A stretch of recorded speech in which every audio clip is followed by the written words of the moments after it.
I'm happy to say that this tray got sold today. Now I need to do the next step and prepare it for the client. So hang on with me and I'll show you what I do.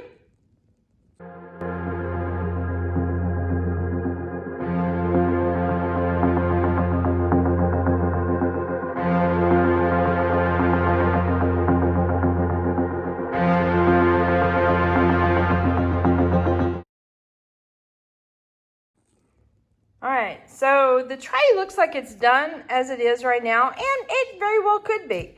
However, I just don't know with, like, especially a serving tray, this resin that I'm using is food safe. However, and I say however very carefully, when you add colorants into the resin, you pretty much eliminate the food safe.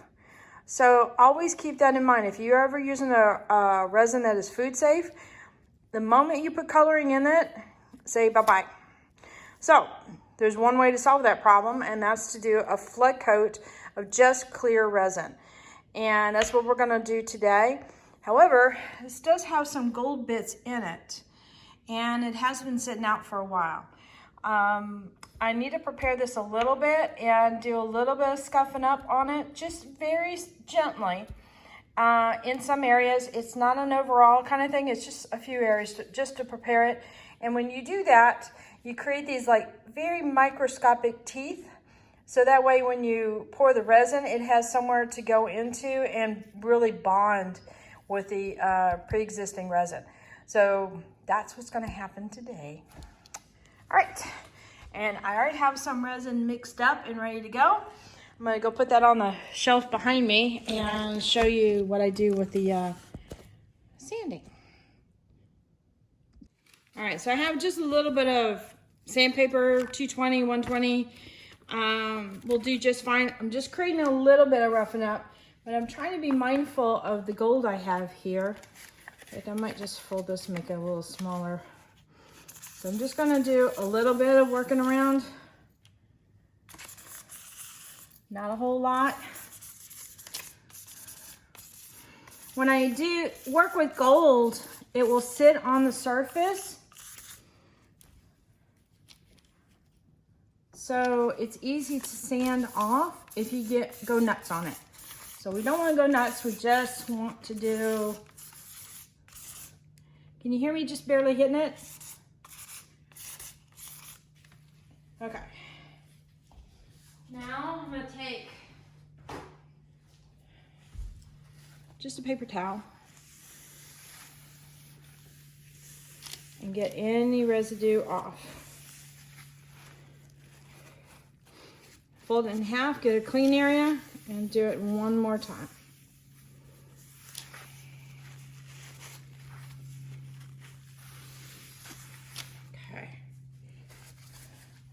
So now what I'm going to do is simply just pour a clear coat of resin on there. Oops, sorry about that. I just bumped the camera. Let me get you a little bit more into the shot there. Okay.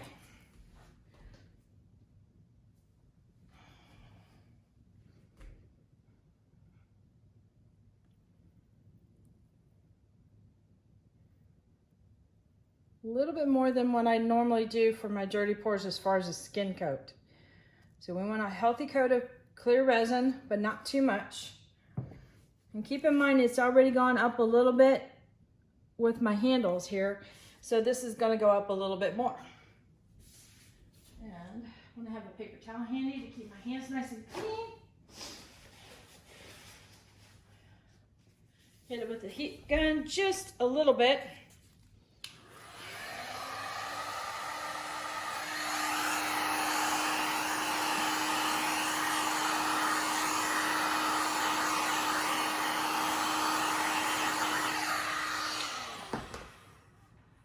Now this is Art Coat resin by Stone Coat Countertops, and their countertops grade is food safe as well.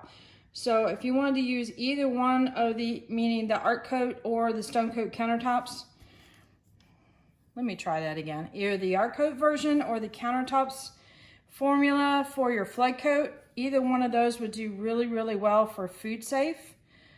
And it also, the other reason why I use it for things that might be utilized for food is also scratch resistant, and it can handle some heat. So like if they took something off the stove and they put it on top, or you're utilizing this as like a trivet, it can handle the heat. I believe it's up to either 425 or 450, which is quite a bit of heat. And that way you're dealing with something that can handle it, like if somebody made you a fresh meal and it's like a, let's say a pot pie or something like that, and it came out of the oven, it can handle some of the heat. Now what I'm doing in this case is I'm going around the edge just a little bit to get it up on the wood, and that allows it to bond with the wood a little bit. And then also bond with the resin underneath. That's just me on the trays. You don't have to do this when it comes to artwork, but because this is a wooden tray, I wanted it to go up a little bit more. That way it makes it a little easier for people to clean it, or if something spilled on it, you know, it's got a little bit of extra protection. And you're good. Okay, I think we're good on that.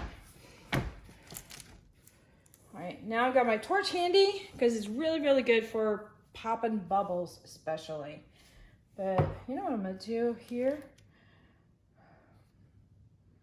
is I'm using the reflection from the lights to help me spot if I've got any dry spots real quick, or any debris in here I need to deal with. I don't know if that was anything. Sometimes a couple bubbles can be next to each other that will make it seem like it's debris, and it's not.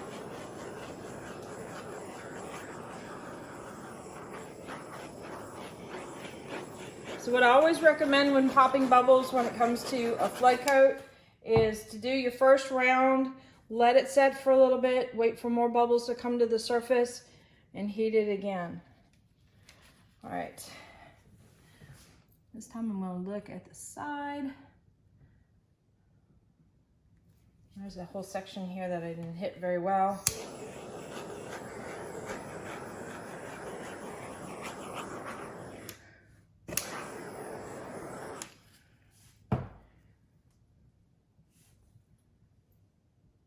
Yeah, I think this will work really well. So flood coat is very simple. Highly recommend it for anything that might come in contact with food. Keep that in mind. Now, if you wanted to do something creative and play with your second layer, like if I wanted to add some more gold to interact with this to kind of play with the depth a little bit, I still, even after that has cured, do a clear coat on top of that. So what you want is all your sandwiches of color, the last layer is clear. I believe diamond dust is one of the very, very few exceptions that you can put in a clear flood coat and still be food safe, but I kind of gravitate towards being safer than sorry, and I don't want my art to ever hurt anybody, so I always want my flood coat to be nice and clear. So yeah, this piece, I'm gonna put it to the side, let it cure up, and it's all ready for the client. Oh, one more thing I need to definitely throw in there. Now that you put in all this hard work, definitely put this in a, I seem to be saying definitely a lot again. Sorry. Put this in a dust-free zone so that way you can protect your artwork and make sure those little critters or varmints or dust bunnies don't get in it. But yeah, just a little extra precaution. The cool thing about trays, and I have done this before, is I just lay a big flat piece of cardboard on top, and that works out pretty good.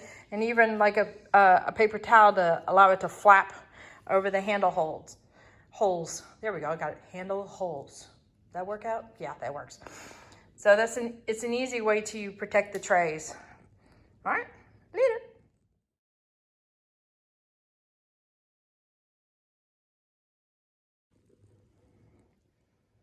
Look at how shiny it is.